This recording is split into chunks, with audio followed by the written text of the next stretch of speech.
Stories of the Old West and life on the ranch are passed on to future generations through a form of literature known as cowboy poetry. Scott Reeser owns and operates a ranch near Cypress Hills Provincial Park in the southwest corner of the province. Here is Scott with a poem written by his mother.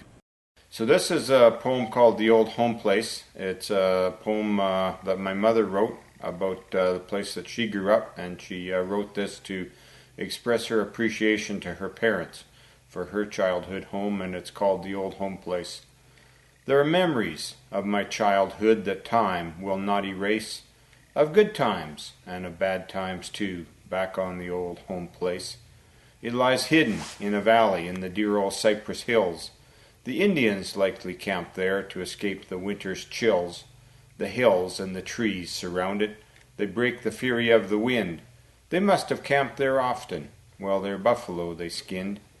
There are many Indian cellars, teepee rings, and heads of arrows to be found along the 6-mile creek, by the crossings and the narrows.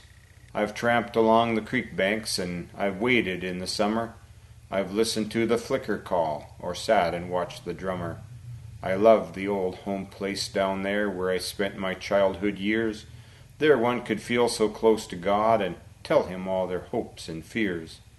In those carefree days of childhood, the folks didn't have much money, and both of them worked awfully hard, but you know, it's sort of funny. We had more than lots of other kids. Love, time, and peace were ours. There was space to grow in, and the birds and trees and flowers. Carol Thompson, SaskatoonHomepage.ca.